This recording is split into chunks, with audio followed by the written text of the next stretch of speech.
সাহারা, এক নাম, এক বিস্ময়।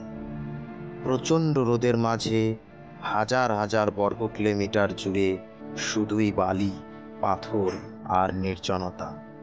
কিন্তু এই নীরব মরুভূমির প্রতিটি দানা বালির মাঝে লুকিয়ে আছে হাজার বছরের ইতিহাস, সভ্যতার গল্প ও মানুষের টিকে থাকার অনন্য সংগ্রাম।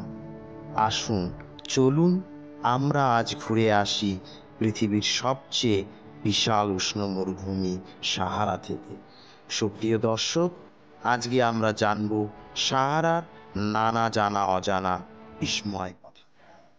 তো কথা না বাড়িয়ে চলুন জেনে আসি সাহারা সম্পর্কে।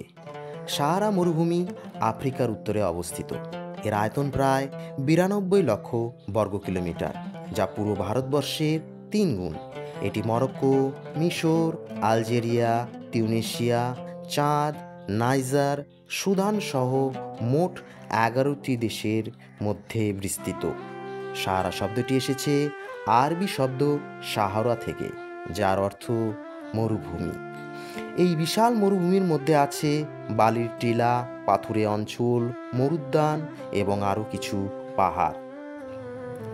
সাহারার জলবায়ু চরম ধরনের। গ্রীষ্মকালে তাপমাত্রা দিনে 48 থেকে 55 ডিগ্রি সেলসিয়াস পর্যন্ত উঠতে পারে, আবার রাতে তা 5 ডিগ্রিতেও নেমে যেতে পারে। বর্ষার বৃষ্টি এখানে প্রায় না থাকার মতো। কোনো অঞ্চলে বছরে 5 বছরে একবার বৃষ্টি হয়। তবুও সাহারার বুকে তৈরি হয়েছে কিছু ওয়াসিস। এখানে জলধারা ও উদ্ভিদ দেখা যায়। এই সূক্ষ্ম রুক্ষ পরিবেশেই টিকে রয়েছে এক অনন্য প্রতিবেশ।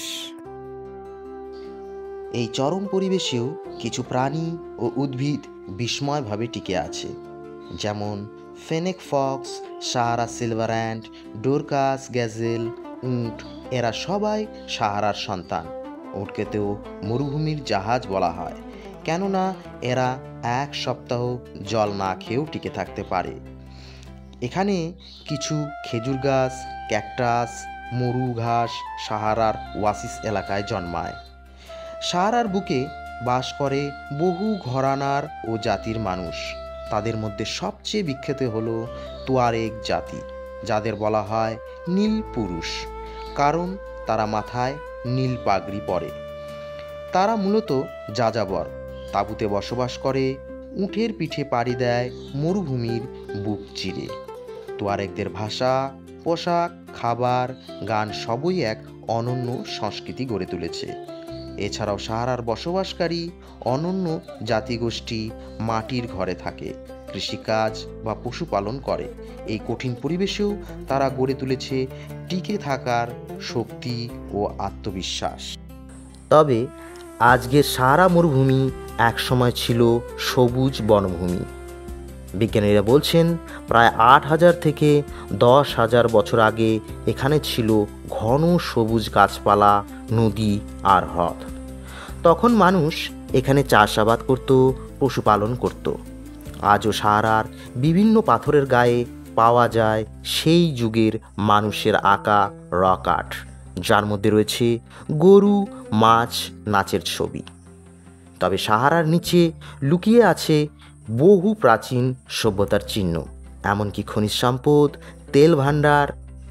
এই মরুভূমি কেবল বালি নয়, এটি একটি সাইলেন্ট মিউজিয়াম।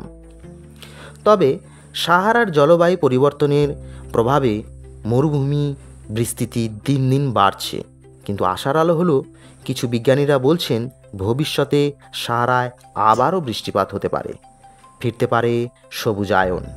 এছাড়াও কিছু দেশ এখন সাহারার মধ্যে সৌর বিদ্যুৎ কেন্দ্র স্থাপন করছে, যা হতে পারে ভবিষ্যতের শক্তির উৎস।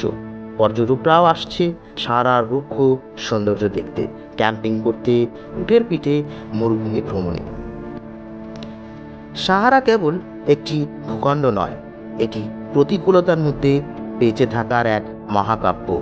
এই বিশাল বালির সমুদ্রের প্রতিটি ঢেউ, প্রতিটি দানা যেন একটি ইতিহাসের স্বাক্ষর।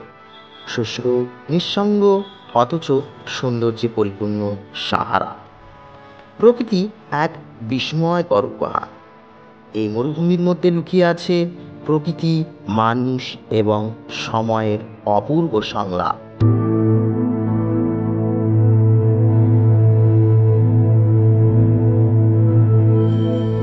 যদি ভিডিওটি ভালো লাগে, সাবস্ক্রাইব করে চ্যানেলের পাশে থাকবেন। সুস্থ থাকুন, ভালো থাকুন।